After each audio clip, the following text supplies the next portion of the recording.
Bueno, buenas tardes.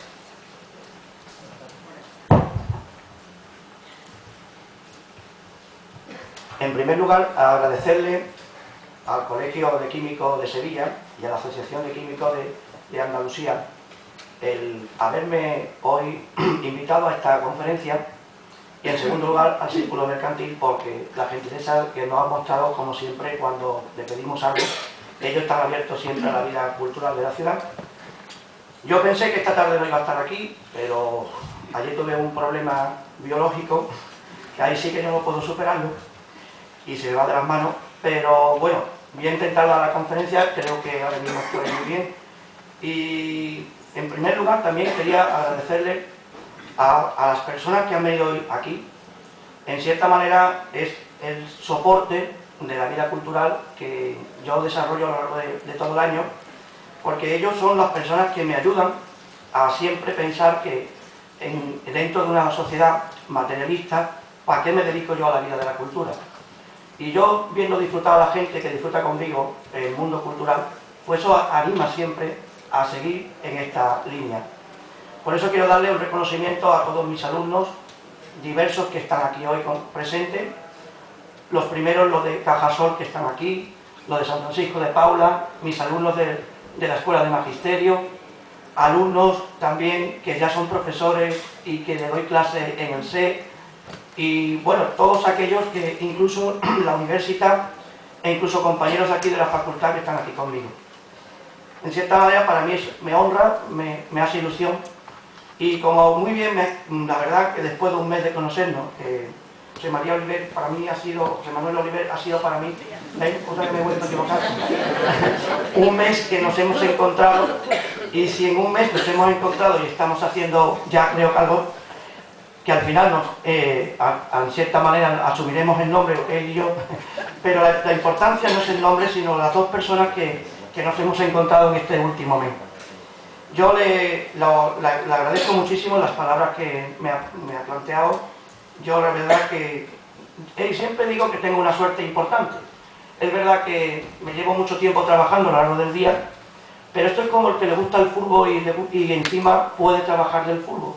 Yo he tenido la suerte de, pronto voy a cumplir los 50, de que casi toda mi vida me he dedicado a lo que me ha gustado. Realmente, para mí el trabajar en todo lo que es la vida cultural no es un trabajo, es un hobby. Y en cierta manera esto para mí ha sido una gran satisfacción siempre, y siempre que puedo plantear una conferencia de este tipo, pues siempre pienso que las personas que me están escuchando, en cierta manera están intentando aprender, y yo al mismo tiempo aprendo de ellos, porque ese es el objetivo fundamentalmente de esta temática. Y pasando al tema que nosotros vamos hoy a plantear, hace unos meses nos encontramos, muchos de nosotros, para hablar de un tema que ya creo que es fascinante de por sí, que es Murillo, pintor de los niños. Y hoy nos hemos reunido para hablar de, una vez más, Bartolomé Esteban Murillo, y una pintura sevillana del principio del 17, prácticamente hasta que él va a comenzar a consagrarse como gran pintor de la ciudad, que va a tener también un capítulo fundamental, y que si queremos realmente concebir cómo fue el pintor y su formación, evidentemente siempre hay que hablar de ellos. Murillo, sinceramente, habrán visto ya la exposición muchos de ustedes, incluso algunos, más que algunos, conmigo, la exposición que hoy Murillo y Velázquez está patrocinando la Fundación Focus, y además está siendo un gran éxito de público, tanto que van a ampliarlo prácticamente hasta abril. Habrán observado un Murillo en plenitud. Ese Murillo de la Sagrada Familia del Pajarito, ese Murillo de las Inmaculadas, el Murillo, en cierta manera, de las representaciones de los santos, sobre todo el San Pedro arrepentido, o ese Murillo fundamental también de los niños bohemios, niños pobres que estaban pololeando por la ciudad y que definían la sociedad sevillana en el siglo XVII. Ese Murillo, como también saben perfectamente, se formó de una manera muy diferente a Velázquez. Velázquez y Murillo probablemente sean los dos grandes genios que hemos tenido en Sevilla, y sobre todo probablemente en todos los campos, porque hoy los dos son pintores universales. ni uno es mejor que otro. Realmente esto sería una lucha absurda entre quién es mejor Murillo, quién es mejor Velázquez. Pero la formación de Murillo fue diferente, le insisto, que la formación de Velázquez. Cuando Velázquez nació, en 1599, la ciudad estaba viviendo prácticamente el final de su apogeo. Cuando Murillo nació en 1617, realmente al final, 31 de diciembre de 1617, la ciudad estaba viviendo ya su comienzo de crisis, tanto institucional, política, económica. Cuando Velázquez se marchó de aquí, en 1622, aunque realmente no sabemos si él añoraba Sevilla, aunque probablemente sí, él se marchó a la corte, como saben, gracias a Pacheco y a su amigo el conde duque de Olivares. Realmente la ciudad había perdido la hegemonía que había tenido hasta este momento en muchos aspectos, no solamente culturales, sino económicos, sociales, institucionales. Y claro, cuando Murillo empieza a desarrollar su pintura 1640, 1650, aunque antes tenemos evidentemente algunas obras significativas, la ciudad está viviendo ya una decadencia absoluta. O sea que son dos marcos muy diferentes entre lo que vive Murillo y lo que vive Velázquez. La formación de Velázquez se inicia aquí en Sevilla y se inicia con su suegro Pacheco. Pero al mismo tiempo antes probablemente con Herrera el Viejo. Dura muy pocos meses. Herrera era un hombre insoportable, era un genio de la pintura, pero un hombre absolutamente insoportable, y un niño de 9 o 10 años probablemente no lo llegó a soportar y al final se refugió en el taller de Pacheco. Y al mismo tiempo se forma en la pintura flamenca. Él conoce aquí, Velázquez conoce aquí pintura flamenca, conoce fundamentalmente los primitivos de la flamenco, fundamentalmente, y al mismo tiempo él va a conocer pintura italiana.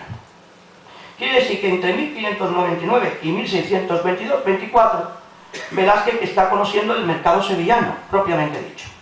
Pintura flamenca, pintura italiana, y en cierta manera los talleres que estaban ya ubicados en la ciudad. Murillo, en cierta fórmula, es diferente, porque cuando él empieza su pintura a definirse, cuando la concepción definitiva de su estilo se culmina, estaríamos ya casi a mediados del siglo XVII. Y él se va a formar fundamentalmente con talleres locales.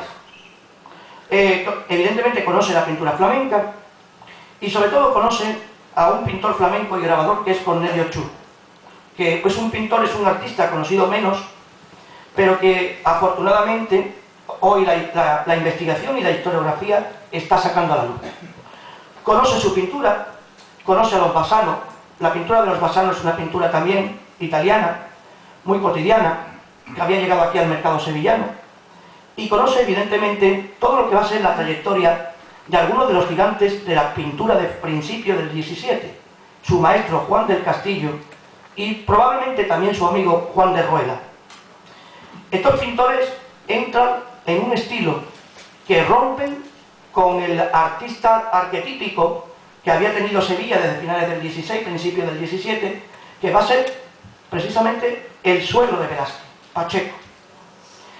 Pacheco había dejado aquí una huella excepcional. El año pasado tuvieron la posibilidad de ver la exposición dedicada a él, y en cierta fórmula Pacheco es el sumum santorum de la pintura en ese momento. Él probablemente nadie le cuestiona. Es un pintor de carácter hierático en sus figuras, ha dejado una gran muestra de teoría artística en el arte de la pintura, que es una obra excepcional para conocer cómo era la iconografía y la manera de pintar, y él ha incorporado lo que llamamos el manierismo propiamente dicho, o sea, esa etapa de transición entre lo que llamaríamos el Renacimiento y el Barroco, a la manera de. Pero es un pintor que más que pintor es un dibujante. Ha definido el dibujo como creatividad y en realidad el dibujo frente al color. Y aquí ya empieza un debate. Hay que dibujar, crear las líneas, configurar las figuras, definir las naturalezas, pero siempre la línea, el dibujo. Y ese modelo ya lo había utilizado arquitectos clásicos como Vitruvio, lo habían utilizado evidentemente pintores de tradición clasicista en Italia, y él había recogido toda esta concepción. Es probable que el techo de la casa de Pilato, que todavía hoy conservamos, del Triunfo de Hércules, sea una de las composiciones mejor que hiciera Pacheco en su momento. Junto a Pacheco hay otros pintores que en este momento van a desarrollar algo parecido. Simplemente les cito a Alonso Vázquez, que además hemos visitado alguna vez el museo y hemos visto esa maravillosa última cena que realizó Alonso Vázquez para la Cartuja de Sevilla. Alonso Vázquez es un dibujante excepcional. Se marchó de Sevilla porque probablemente en América conseguía más dinero, abrió un taller en América, ya no volvió más, pero nos dejó, le insisto, la última cena de la Cartuja. Y ahí expone prácticamente todo su léxico, junto con las obras que hace para el convento de la Merced. Claro, en cierta fórmula, Alonso Vázquez es un pintor más atrevido que Pacheco, porque al dibujo le une ya un incipiente color. ¿Y qué es el color? El color realmente para nosotros es fundamental. Define nuestra imagen actual. Los vestidos están llenos de colores, las imágenes de la televisión están llenas de colores. El color es el sumo, más que el dibujo. Y el color se convierte en un lenguaje estético. Claro, el color, en cierta manera, se había quedado todavía como un lenguaje formal secundario hasta el principio del 17. Le insisto, el dibujo es lo que planificaba. Y ese color que define realmente hoy el mundo nuestro, lo van a incorporar, lo van a comenzar a transformar los pintores del 17. Claro, el color se había utilizado desde el románico, pero no se había unido. Eran parcelas de colores, con líneas negras. El gótico prácticamente había realizado algo parecido. Las miniaturas flamencas del 14 y del 15 ya empezaron a darle color, y los pintores flamencos primitivos, Van Eyck, Van der Weyden, Gerard David, comenzaron a incorporar el color. Y claro, el color comienza a ser un lenguaje excepcional, porque daba viveza a las composiciones, porque daba realismo a toda la escenografía que estábamos presentando. Claro, ese color definido comienza a incorporarlo en su léxico algunos artistas que podríamos decir que son artistas excepcionales, aunque, bueno, si comparamos con Murillo o con Velázquez, son artistas menos excepcionales, pero con una gran habilidad. Y estoy hablando de Juan del Castillo y Juan de Rueda.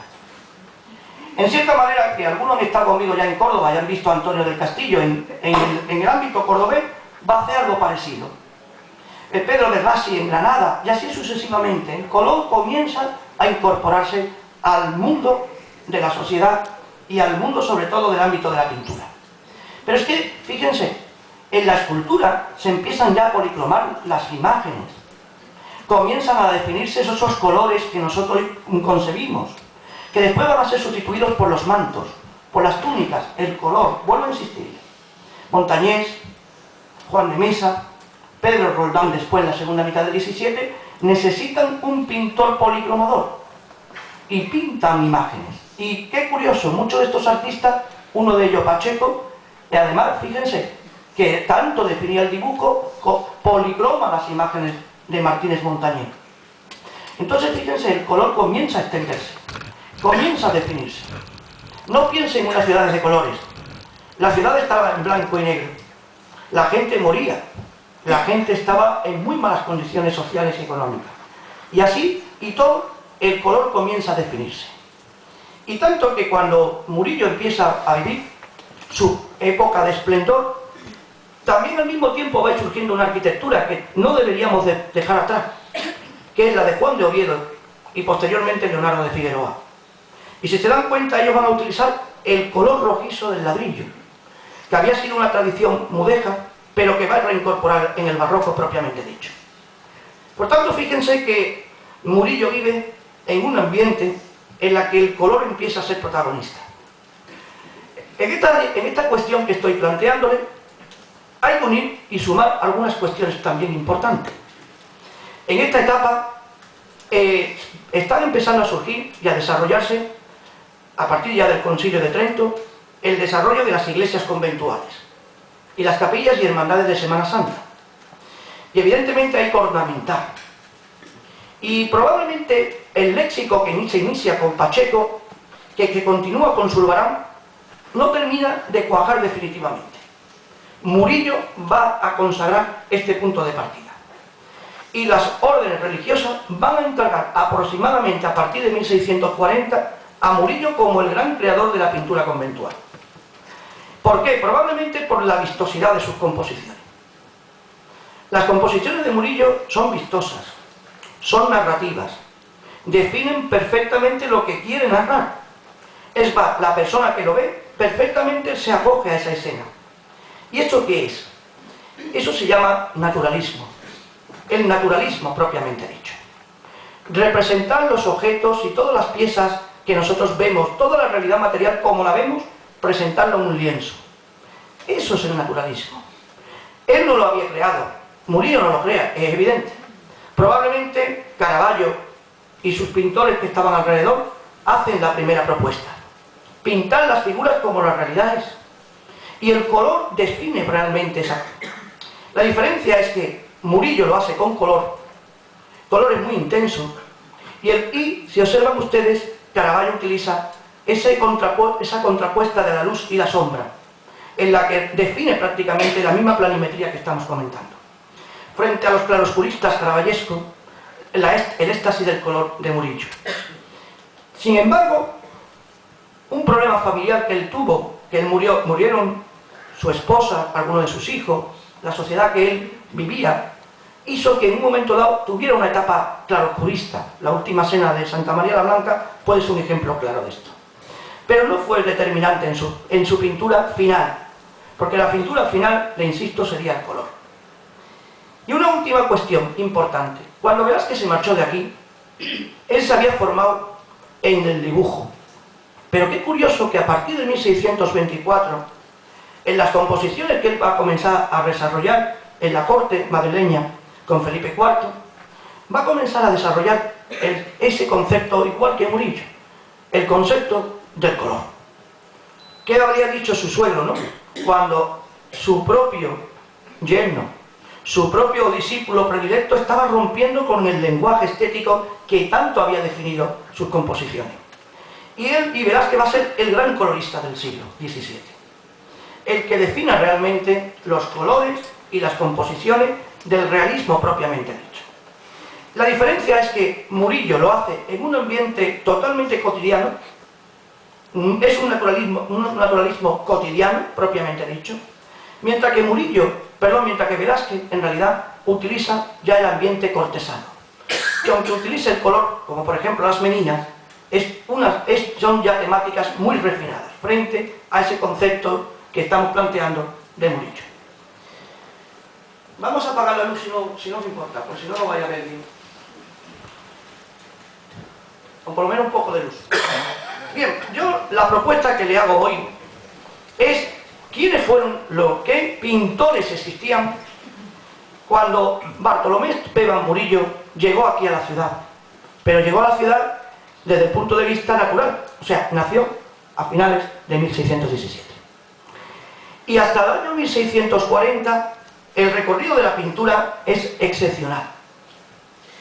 Lo primero que le he planteado ya en la propia portada es su retrato. Ahí podría tener ya 40, 42 años. Ahora mismo lo pueden ustedes ver en la exposición de Murillo y Velázquez, con lo cual es una pintura aproximadamente entre 1645 y 1650. Y fíjense, en esa obra ya estamos viendo un Murillo que está configurando un elemento también importantísimo. Y además siempre lo planteo.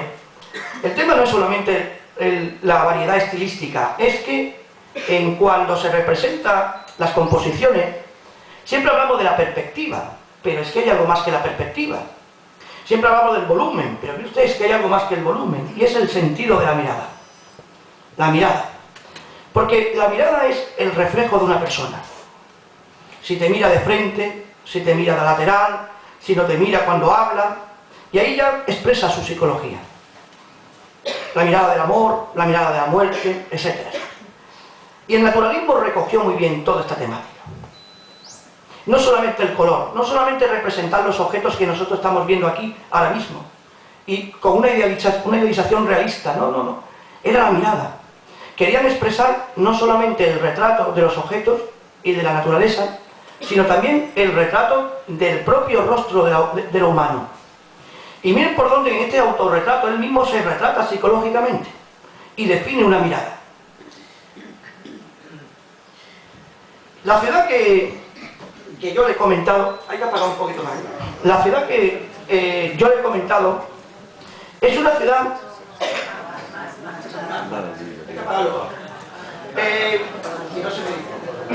Bueno, seguimos. Ahora sí.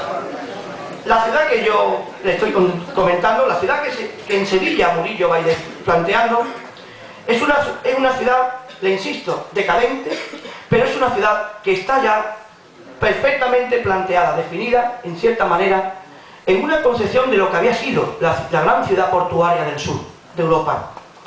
Esta es una ilustración que además también conserva la Fundación Focus y es una obra de un pintor flamenco anónimo, excepcional, donde nos está hablando ya de la ampulosidad de la ciudad. Este es el Arenal. Es la zona que está dando vida, en realidad, económica al ámbito de esta sociedad. Es el mundo de los marineros, el mundo de los artesanos, y esa es la sociedad que Murillo probablemente convive con ellos, los ve continuamente. ¿Cuántas veces hemos hablado que Caravaggio se levantaba por las mañanas, se marchaba a las tabernas, hacía muchas cosas, no lo voy a describir aquí lo que hacía Caravaggio, pero todo el mundo lo sabe? Y fíjense los efebos que veía y que hacía más cosas con ellos, después los representaba como santos. ¿Qué pensaría el Papa cuando viera eso? Pero fíjense, hoy en la Pinacoteca del Vaticano son de las piezas más excepcionales. Lo que él captaba la imagen al natural, recogía la realidad tal como era. Y bueno, a lo mejor cogía un efebo, un borracho, lo que fuera, y lo convertía en un San Pedro. Pero esto ¿cómo puede ser? Pues lo hacían. Porque el cuadro religioso en cierta manera era un escenario maravilloso para definir la realidad. Y esa sociedad que Caravaggio nos empieza a presentar es la misma sociedad que probablemente veía Murillo. No sabemos si Murillo era, en su personalidad no creo que fuera como Caravaggio, pero él evidentemente conocía muy bien toda la sociedad sevillana. Esta perspectiva que le estoy enseñando también de la ciudad es excepcional. Ahí tienen el castillo de la Inquisición, hoy es donde está el mercado de Triana, el puente de Barca, porque Sevilla no se acababa en Sevilla, se acababa en Triana, en los dos mundos diferentes. Y Triana ya estaba consolidada en este momento. Y probablemente mucho del mundo que Cervantes nos define, el mundo de Monipodio, de Rinconete y Cortadillo, todavía existía en aquella época. Esa sociedad de mercado de esclavos, esclavos negros, por cierto, a pesar de que ya se había fundado la Hermandad de los Negritos. Esa sociedad, en cierta manera, de los gitanos, que también existían en la Cava. Esa sociedad de maleantes, también existían en este momento, desarrollado incluso en Ampas, que además lo describe muy bien, no solamente Cervantes, sino en el Lazarillo de Tormes, o en el Guzmán de Alfarache. Esa es la sociedad que él intentó conseguir. No tengo mejor pintura, mejor representación que esta, pero he querido traérsela. Cuando Murillo empieza a desarrollar su pintura, increíblemente la pintura flamenca en Sevilla había tenido una gran autoridad, o sea, una gran huella. Cuando hablamos de la pintura flamenca, sobre todo le quiero plantear dos cuestiones. La pintura religiosa, que está definida sobre todo por el mundo pasionista, y la pintura de la naturaleza. La naturaleza se incorpora dentro de las composiciones. Naturaleza y figura humana, muy bien desarrollada, volumetría perfectamente definida, y los flamencos nos dejaron aquí excepcionales composiciones. Lo compraba la burguesía, la nobleza, los mercaderes, y en cierta fórmula, hermandades que ya estaban llegando a partir de la segunda mitad del XVI a desarrollarse. Y le voy a plantear el primer gran pintor. Le hablo de Juan Gui. Juan Gui fue un pintor flamenco que se ubicó aquí en Sevilla, tuvo una formación italianizante y nos dejó una de las obras más excepcionales de la historia de la pintura sevillana, que por desgracia yo la vi antes de restaurar. Estaba en un rinconcito de la Casa Hermandad de la Lanzada, y hoy ha vuelto a su capilla. Se ha restaurado y es una capilla, y es una pintura excepcional, donde la volumetría de Cristo, donde todos los personajes que le rodean están perfectamente definidos. Y al mismo tiempo tendríamos a Antonio de Moedano. Antonio de Moedano es un pintor de Antequera, que llega aquí a Sevilla, comienza a desarrollar su obra. Y observen ustedes, cuando van a la iglesia de la Anunciación, donde está hoy la Hermandad del Valle, nos vamos a encontrar un amplio retablo. Un retablo excepcional. Y en ese retablo excepcional nos encontramos que la figura de Antonio de Moedano dejó aquí esta preciosa Anunciación, precisamente. Si alguien ha ido a Antequera o es de Antequera, saben que en el Museo de Antequera hay una gran producción de su obra. Y yo les planteo, fíjense cómo es el modelo del ángel que está anunciando a María, el mismo modelo de María, que tiene ya una cierta ternura, y en un grupo ya, en lo que llamaríamos un espacio celestial, habría planteado el grupo de ángeles a coro, que comienza a ponerse muy de moda en este momento. Pero se habrán dado cuenta de que las figuras no están perfectamente desarrolladas. Para empezar, estas escenas no se veían de cara desde nuestro punto de vista, sino que eran escenas que se colocaban en los áticos de los retablos y por consiguiente se veían en plan ascendente. Y fíjense, todavía el dibujo, a pesar del color, sigue definiendo este concepto. Si nosotros planteamos en cierta fórmula, fíjense que él, que además estuvo en el taller de Pablo de Céspedes, Moedano nos deja ese tema de la Virgen con el niño, con un grupo de figuras del Nuevo Testamento, y ya nos está creando, le insisto, el modelo de la Virgen propiamente dicho.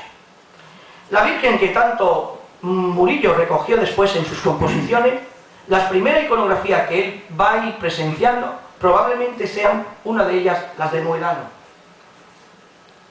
Y esta es una Virgen, esta es una composición en la que nos está recordando, fíjense, alguna temática que ya han visto. Si ustedes ven la adoración de los magos de Velázquez, verán que la Virgen, justamente San José que se queda detrás de la Virgen. Si ustedes ven ya algunas composiciones de los Carraccis o de algún artista italiano, el modelo prácticamente el mismo.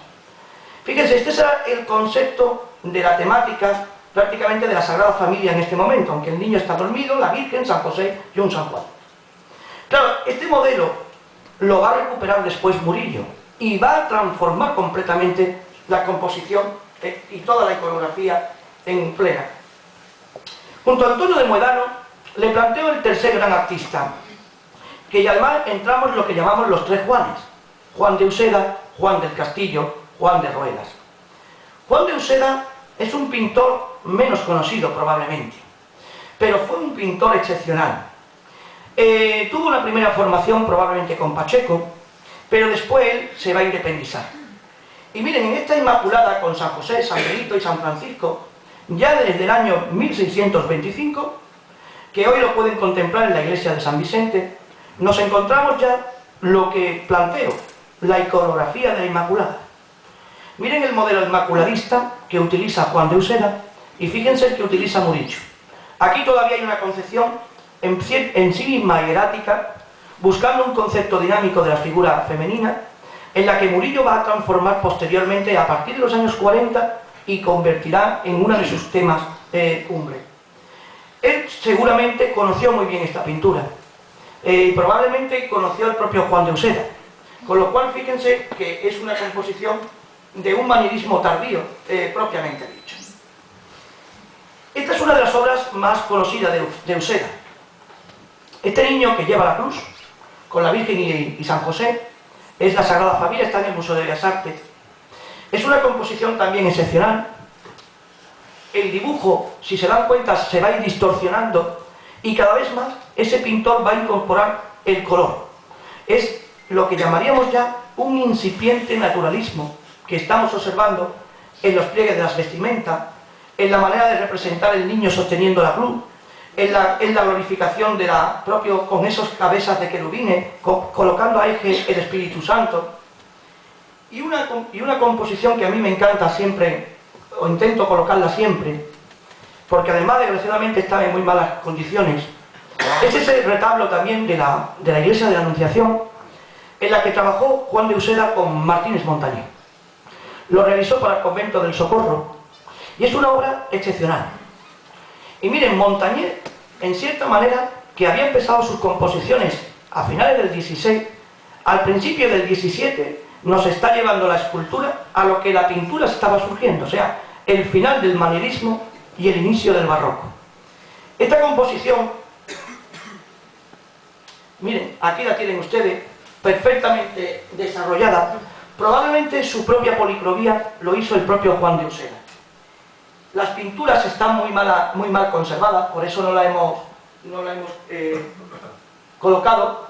Están en la base del retablo, están muy mal conservadas, no salen y hay que restaurarlas. Esas pinturas que están al lado del sagrario fue las que realizó Juan de Usera en estos años, 1610, le insisto.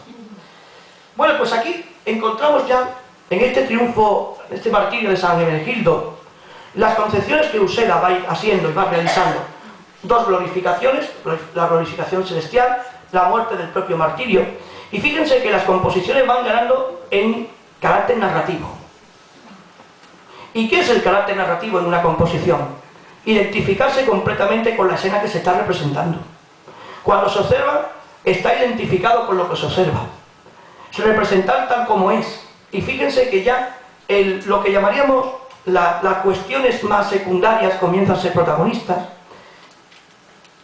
Y esta es una composición que le he traído de un pintor que muy poca gente conoce, que nació y desarrolló su obra a principios del 17, Francisco López Cano. Qué preciosa composición, donde nos deja, miren, un modelo de un niño con toda una serie de objetos inanimados. Es como un bodegón, si se dan cuenta. Este desarrollo del bodegón, que la pintura flamenca desde la segunda mitad del 16 se está desarrollando y lo están comprando aquí, recuerdan, mercaderes y los propios artistas lo recomponen y hace esta observación al niño. Lo está realizando probablemente 20-25 años antes que el propio Murillo empezara a pintar. O sea que fíjense la concepción ya del naturalismo al propio retrato del niño. Otro pintor que también es coetáneo en estos primeros inicios de Murillo es Francisco Varela.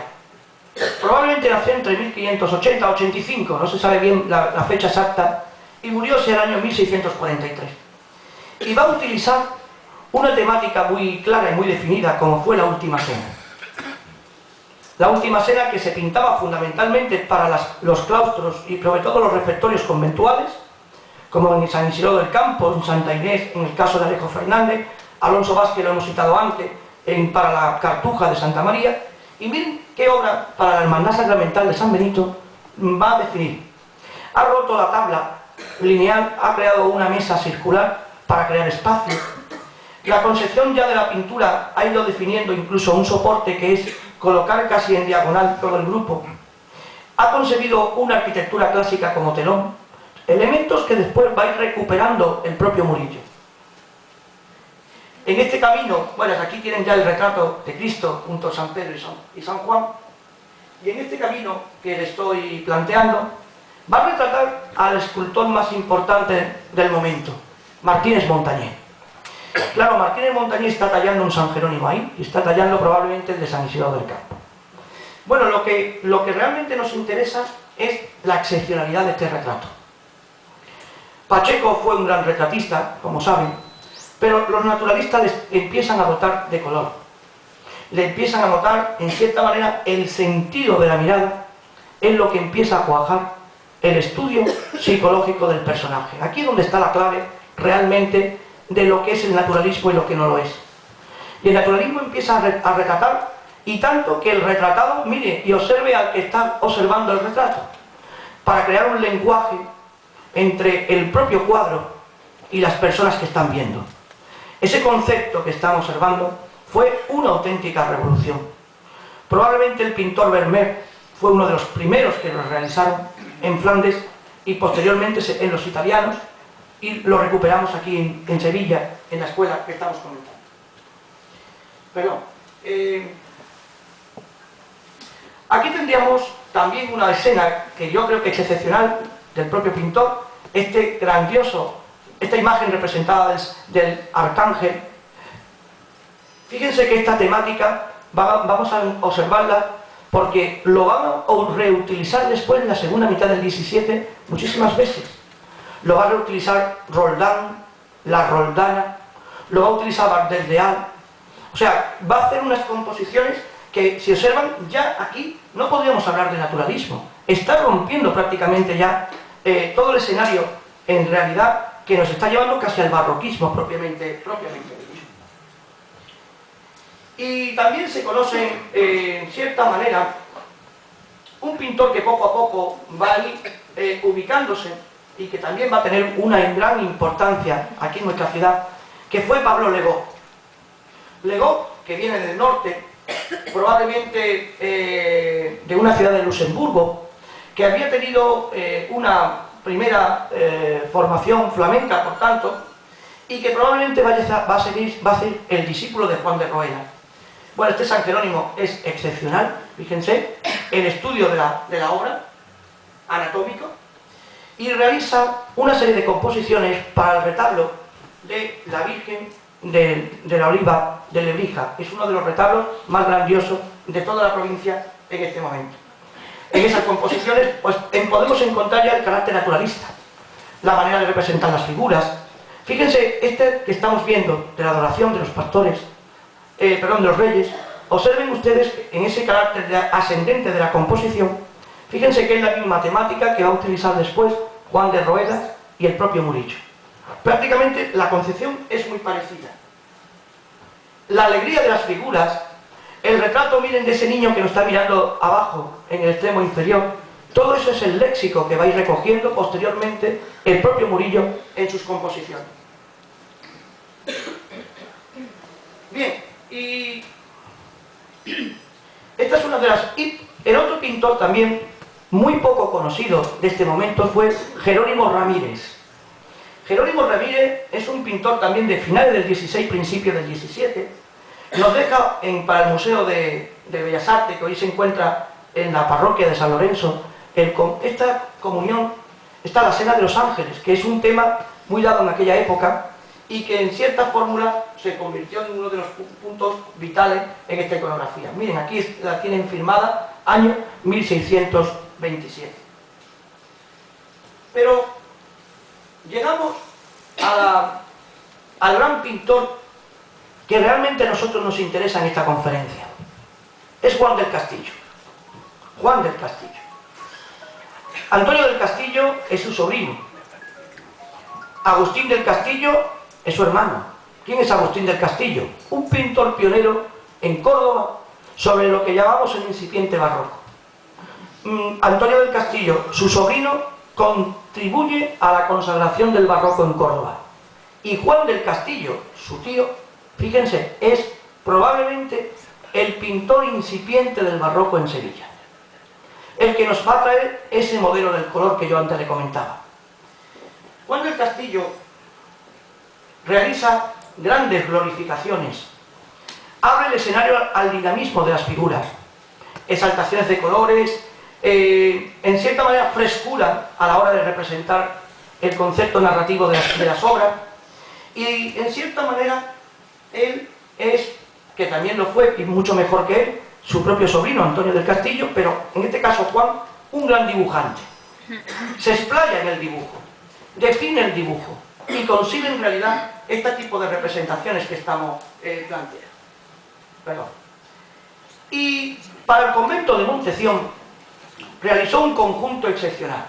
Hoy lo tenemos en la iglesia o antigua iglesia del convento de la Merced de Sevilla, y fíjense qué obra tan interesante. Es una obra que está dedicada al taller de San José, el niño, la Virgen al fondo. Ahora miren que la propia mesa se convierte en una diagonal, creando la perspectiva típicamente barroca. Y fíjense que aquí está concebido con unos colores que se están incorporando ya a la producción del barroco. Esto se hace el comienzo del barroco. Las figuras empiezan a dejar de ser hieráticas, como en Pacheco, y empieza ya un recorrido, miren, que vamos a ver significativo, en esta composición. Miren los rostros, miren el color, miren la escenografía, fíjense cómo están tratadas las imágenes. Este es el naturalismo. Esta es la nueva concepción de la pintura que se estaba desarrollando en este momento. Bueno, aquí he empezado con él, con la Asunción. Esta es una obra también excepcional que lo pintó para el convento. Esta era la obra que culminaba todo el conjunto del retablo. Y fíjense el modelo de la Virgen ya. Ese naturalismo que encontramos en el rostro de la imagen, esos pliegues quebrados, esa concepción incluso a lo que es el color azul y blanco de la Virgen, esos son los colores que poco a poco va a incorporar Murillo en su primera fase compositiva. Esta adoración, que también forma parte de la misma, la adoración que ya hemos comentado, es. Y aquí deja un pequeño apunte para este niño.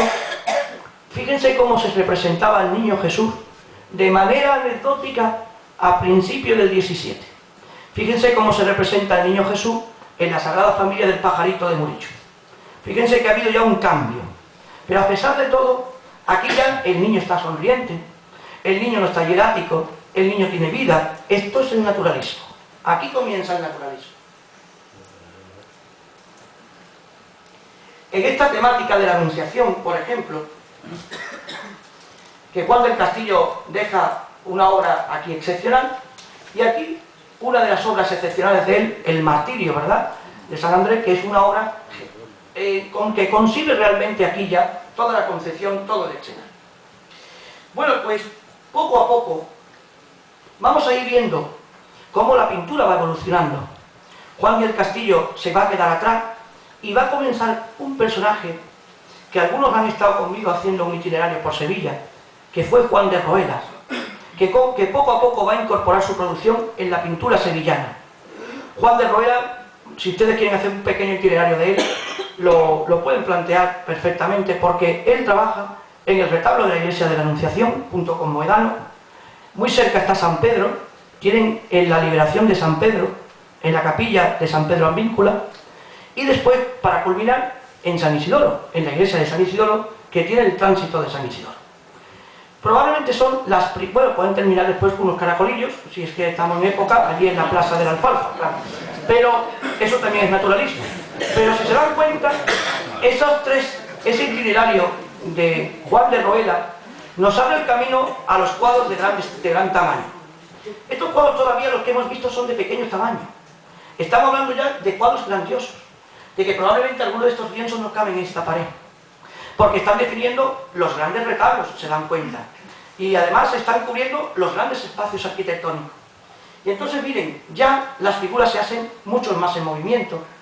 Y por ejemplo nos deja esta obra tan excepcional. Juan de Roelas, este tema que han visto además con Murillo, en la exposición de Murillo Velázquez ahora, el tema de Santana, dándole a la Virgen, un tema en la que el naturalismo ha triunfado completamente. Fíjense aquí la composición del tránsito de San Isidoro, que acabo de comentarles, o incluso este detalle, ¿no?, de la exaltación jesuítica en la iglesia de la Anunciación. Miren ya el detalle de los ángeles, que tanta importancia tuvieron en la producción murillesca. Y miren, aquí están los antecedentes inmediatos, con el concepto del color, las figuras incluso y la majestuosidad con que están representadas. Aquí el dibujo ha desaparecido, la línea ya no marca la figura, lo está marcando fragmentos de colores mezclados, colores que se contraponen. Y mucho más excepcional es estas composiciones que él realizó, estas santas, miren, que Roelas nos deja, precisamente, miren, Santa Elena, Santa Elí, Santa Margarita, Warburgo, de la iglesia de San Miguel y San Julián de Valladolid. Estas santas son las santas medievales inglesas. ¿Y por qué estas? Porque en este momento se está viviendo la ruptura entre la monarquía española e inglesa y las dos religiones, católica y anglicana. Fíjense la belleza de los retratos. Si ustedes observan la belleza de Santa Justa y Rufina pintada por Murillo, ¿dónde está su inspiración? En esta concepción del retrato femenino. Fíjense que son obras, por tanto, que son prodigiosas en el sentido de la mirada. Miren, por ejemplo, esta Santa Elí, que se había representado ya en la Edad Media en los grabados, después flamencos, y miren la viveza. le he puesto ante el autorretrato de Murillo. Fíjense que el modelo, ¿dónde está? Estos grandes marcos de arquitectura manierista. O esta Santa Elena, que es excepcional. O incluso, miren, ya hay una vitalidad presente en la composición de esta Sagrada Familia, que en cierta manera no es Sagrada Familia, es la triple ascendencia, el niño, la Virgen y la propia Santa. Nosotros que hemos estado en la exposición, miren por ejemplo una de ellas que le da ese racimo de uva, es la prefiguración de la Eucaristía. El niño lleva una cruz, es el símbolo de la redención. Y aparece y se empieza a representar también la culminación de algo también interesantísimo. Las escenas de grandes, de ese carácter narrativo en la que aparecen un gran número de figuras. Por ejemplo, esa Virgen, esa muchacha con el niño que tienen ustedes en primer plano, observen ustedes que ese lo va a utilizar, por ejemplo, en Santo Tomás de Villanueva, dándole de comer a sus hijos. Esos niños que están en primer plano, ese cuarteto, son 6 realmente, esos 6 niños los recupera también Murillo en sus composiciones. Los retratos de los personajes, con el galloleo aquí en el cuello, se retrata también, en cierta manera, Murillo en muchas ocasiones. O, por ejemplo, el tema de San Juan, que también es una obra excepcional, que Martínez Montañés va a representar en muchos momentos. O bien, el gran dibujante que fue el propio Roera, ¿no? Este dibujo de la Piedad, que nos deja además muestra de la influencia de la estampa italiana y al mismo tiempo se proyectará después en las composiciones del barroquismo. En este ámbito que le he planteado, fíjense, Murillo había nacido, le insisto, en el 17, se bautiza en el 18, 1 de enero, y comienza sus primeras etapas con Juan del Castillo. Desgraciadamente no tenemos grandes composiciones de esa época, pero conocemos que en el año 1645 Murillo le encargan para el claustro del convento de San Francisco de Sevilla, hoy la Plaza Nueva, uno de sus obras, el llamado Claustro Chico, una de las obras que le abrió el camino definitivo. Y que desgraciadamente esa obra pues está dispersada por el mundo. La temática era franciscana. Y ustedes tienen que pensar que la orden franciscana en este momento es la más importante junto con los jesuitas. Probablemente habría que unir a los dominicos, pero la Compañía de Jesús y los franciscanos mueven la ciudad. Encargaron un pintor, año 45, miren que él desde el año 18 al 45, aunque ustedes más o menos las cuentas, es todavía un hombre joven, 20 y tantos años, no ha llegado a 30. Y en cierta fórmula, miren que es un pintor ya de reconocido prestigio, que probablemente se ha separado ya de Juan del Castillo y comienza, miren, a representar estos modelos. Estos son los cuadros que hace para el claustro chico del convento. Hay un coetáneo que está pintando, y además importante, es Zurbarán. Zurbarán es un pintor místico por excelencia. Ha dejado en su huella y en la huella de la pintura conventual lo que podríamos denominar el escenario de lo que llamamos la dimensión mística en la pintura. ¿Qué es la dimensión mística? Cuando Zurbarán llegó a la consagración de su pintura, muchas veces dicen, bueno, él no sabía pintar la perspectiva. No, no es cierto. Parece que los muebles algunas veces están como alzados, no tienen en cierta manera, algunos incluso frontales, pero él lo que le interesaba era concebir una dimensión donde no existiera el espacio y el tiempo. ¿Dónde está la mente de los místicos cuando el místico está pensativo? No está aquí en la realidad material, su mente lo ha traspasado, lo ha trasladado a otra dimensión. Eso es la dimensión mística y Zurbarán lo supo muy bien representar. Ustedes pueden observar para la Cartuja de Jerez, para la Cartuja de Sevilla y así sucesivamente las grandes obras de Zurbarán. Claro, ¿qué podía ser Murillo? Murillo le dio otra lectura, le dio una lectura más naturalista, le consiguió una cotidianidad al tema religioso. Rompía con esa esencia del misticismo típico de esa pintura zurbaranesca y concebía otro modelo muy diferente en este caso. No le he traído todas las pinturas del claustro menor, le he traído algunas que creo que son interesantes. Por ejemplo, este San Francisco confortado por un ángel, el ángel confortador. Por cierto, una temática muy dada estos próximos días, ¿no? Cuando salga la oración en el huerto. Cristo con el ángel confortador. Esta temática del ángel confortador, que se puso muy de moda en el siglo XVII, que lo utilizaron cuando se presentan a Jesús en Getsemaní, lo van a reutilizar en los modelos iconográficos de las órdenes mendicantes. En este caso, miren, es un ángel músico. Él ha quedado casi en éxtasis, está sentado, y además en un ambiente excepcional. Y a pesar de todo, fíjense, hay un carácter naturalista. Miren cómo está representado el cráneo, la cruz, las propias manos. Es excepcional en la tela. O sea que aquí Murillo ya nos está dejando la huella de lo que va a realizar en los próximos 30 años.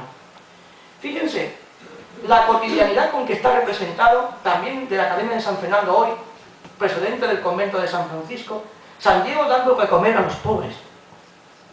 Fíjense estos niños que están ahí, miren por ejemplo este personaje de la esquina, casi deforme, ¿no? Excepcional. El estudio psicológico que han hecho del propio San Diego en actitud orante. Los modelos que tienen ustedes, le dije antes, Caravaggio pintaba modelos al natural.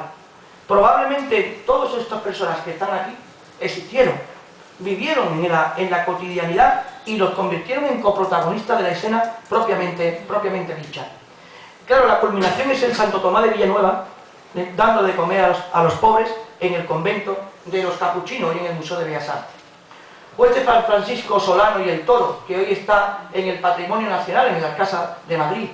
Excepcional el retrato del propio toro, el paisaje naturalista del fondo, la representación del propio santo, o bien San Diego en éxtasis ante la cruz.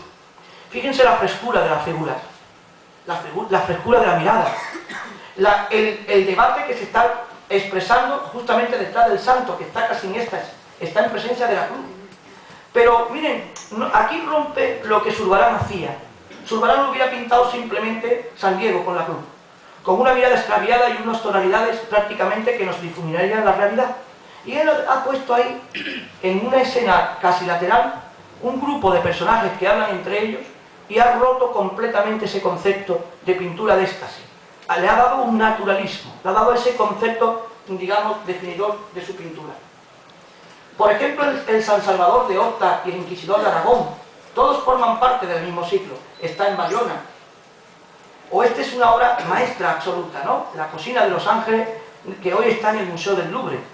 Fíjense, además es muy gracioso, Fray Francisco Pérez se concentra tan profundo, intensamente en la meditación, que descuida su labor en la cocina, por lo que un grupo de ángeles baja a realizar esta tarea para evitar que sea reprendido por el superior del convento. Fíjense los dos ángeles que están ahí, son excepcionales. Esos ángeles que tienen al lado esos ángeles además adolescentes, uno lleva un jarroncito. Fíjense, ese ángel lo pueden ver en la liberación de San Pedro de Juan de Rueda. Fíjense cómo ha recorrido ese modelo, pero ha dado mucha más vitalidad en este caso. O este Fray Junípero y el mendigo en el Museo del Louvre, excepcional el paisaje naturalista del fondo. O por ejemplo la muerte de Santa Clara, hoy en Dresde, en Alemania. Bien, y de esta primera etapa va a ir representando algunos cuadros religiosos, que recoge por ejemplo de Juan de Useda, que recoge de lo que hemos visto de Juan del Castillo, pero ya le da un contenido colorístico. El tema de la Sagrada Familia. Miren San José, que es el mismo que después va a recuperar en la Sagrada Familia con el pajarito. También una obra excepcional, es posterior a esta, es de la plenitud. Miren de los inicios, miren por ejemplo el rompimiento de Gloria.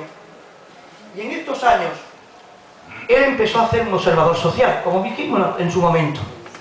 La composición que conservamos en el Museo del Louvre, este niño expurgándose, fue algo excepcional. Porque rompió aquí prácticamente todo lo que era la concepción de un niño mendigo. El naturalismo está perfectamente triunfante en su pintura. Todavía está utilizando algunos recursos que Caravaggio utilizaba. El claroscuro, el juego de la luz desde la ventana que ilumina al niño, que deja un fondo negro. Y hasta qué punto, miren, se lo he traído porque creo que se ve en la composición. Sí, miren el cabello. Fíjense qué estudio al natural se está desarrollando. Y es que eso es el naturalismo, esa es la definición típica de este tipo de composición.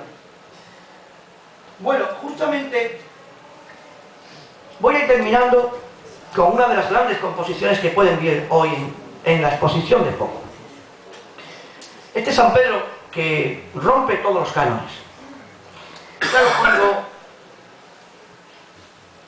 él va a realizar ese San Pedro, ya miren ustedes, el San Pedro arrepentido se representa en un ámbito del mundo de la Contrarreforma. Se busca la salvación, y para encontrar la salvación, la actitud de la oración, la meditación, el aislamiento y en cierta manera el arrepentimiento. Ese era el juego vital de la doctrina católica de la Contrarreforma, que se va a proyectar en la iconografía de San Pedro. La primera composición es de Guido Reni, un italiano excepcional. La segunda composición es de un artista italiano también muy cercano a él, del círculo de Guido Reni, y el otro es el Greco. Miren que los tres temas utilizan el mismo modelo, pero la manera de representarlo prácticamente va evolucionando. El Greco, una cara con un retrato oval, en cierta manera muy cercano a esa concepción imbuida por el misticismo, y ya Guido Reni, en el otro extremo, podemos observar cómo esa composición le está dando, tanto en las manos como en la vestimenta, esa fuerza al natural, esa concepción al naturalismo. El propio Roela había dejado esta temática en la liberación de San Pedro, que lo tienen ustedes aquí muy cerca, lo pinta en 1612, lo tienen en la iglesia de San Pedro, en la capilla de San Pedro en Víncula, que ahí donde colocan al Cristo de Burgos en su besapié. Bueno, pues miren que es una obra excepcional. San Pedro queda liberado, el ángel que antes le he comentado, y miren 1612. La pintura sigue recorriendo, miren Guido Reni, ahora lo vemos perfectamente, miren la vitalidad excepcional que le está dando a este retrato. Cuando Scopa en el mundo griego dejó esos grandes retratos ya de expresionismo, el barroco se está iniciando aquí. Estos son los apóstoles también, que en Caravaggio lo vamos a ver, que en los pintores caravallistas que van a continuar con Caravaggio van a empezar a desarrollar, miren, el retrato del natural, propiamente dicho. Y en ese sentido, el propio Velázquez nos dejaría las lágrimas de San Pedro, que la tienen ustedes en la exposición de Foco también, una obra muy interesante a la hora de concebir lo que es el paisaje, la naturaleza, una obra muy sosegada a la hora de representar la figura, las manos entrecruzadas, el despliegue de las vestimentas, miren los colores, pero que rompe y quiebra prácticamente toda esta concepción, lo quiebra nuestro gran Rivera, el españoleto, que lo va a utilizar en muchos momentos. Aquí fíjense que ha difuminado la figura prácticamente, ha diluido ya el concepto en cuanto a que el paisaje prácticamente, la imagen está imbuida en ese caso. Y fíjense que esta obra, ya del año 1626-1632, que pertenece a una colección particular, el propio españoleto, miren, abre las manos, rompe ya todo lo que había sido el concepto frontal de la figura, le da dinamismo propiamente dicho. Aquí para la colegiata de Osuna, de entre 1616-17, que lo dejó precisamente esos lienzos para el duque de Osuna, miren qué obra más excepcional ya en este caso. Y, perdón, volveríamos a la gran composición, porque en ella, en realidad, encierran todo el canon. Murillo, igual que Rivera, le da una fuerza expresiva al rostro, le da una simbología espiritual, pero al mismo tiempo está recogiendo una persona que está concentrada, que casi está en melancolía. El sentido de la mirada, si se dan cuenta, es una mirada estaciada, pero no es la mirada zurbaranesca, no es ni siquiera la mirada del Greco, es una mirada que une el plano místico con el plano real. Esta es la concepción de la pintura religiosa del naturalismo, y es que, si se dan cuenta, como podría decir el poeta, la luz de tu mirada, eso es lo que ha pintado nuestro amigo Murillo. Muchísimas gracias por su atención.